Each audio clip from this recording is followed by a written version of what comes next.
Well, hello, welcome to our February box. This one is so much fun. It's a primitive salt box house.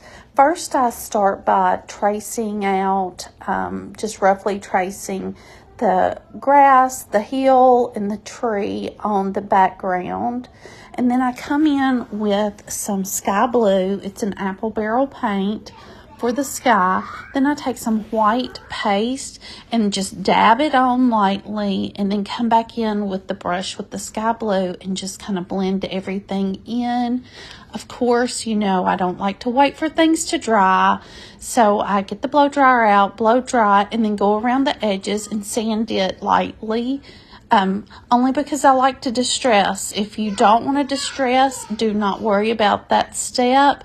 Then I'd come in with the eucalyptus and pesto chalk paste, mix those. I just add a little bit of the pesto to darken it, deepen it up a little bit, and I paint the grass and the tree, all of it. And then I come back in on the edges again after I've dried it and just lightly sand the edges.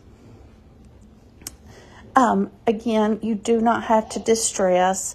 Then I used the, it's chalk paste, eggshell blue for the house.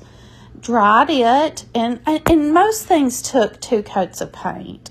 Now I'm working on the sheep, y'all. This is so much fun. Just use some bright white, and the accessories with this one are the sheep, a heart, and a star. You can use them all. You can use 1, 2. None of them, you don't have to use them. Then I lightly sand them all, and y'all, I'm gonna tell you, there's a teardrop shaped piece for the sheep's tail. I don't know what I did with mine. I just taped it off and painted it black. But I came in with black also on the sheep's head, all the windows, the door, and I used painter's tape to tape a straight line off for the roof of the house and painted it black as well. I blew everything dry, and then again came back in and sanded all my edges. Then I'm coming in with the ground espresso distress oxide, my favorite, and I'm going around all the edges and then just spreading it throughout just to distress it a little bit. I like that.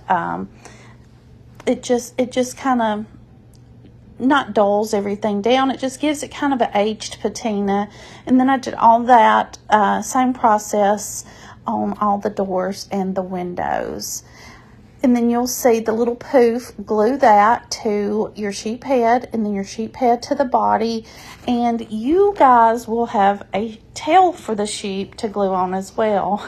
I have no idea what I did with ours. But I'm using my favorite tight blonde glue, and I'm just spreading a nice thin layer everywhere so that it grabs on quickly. The circle piece is just a space holder so that your house glues on nicely to the board. And then you just glue it wherever you want. I glued it to the side and the bottom. And then I just placed my sheep on the hill, and I just used the sheep and the star, but use the heart if you want. Totally customizable. I hope you love it.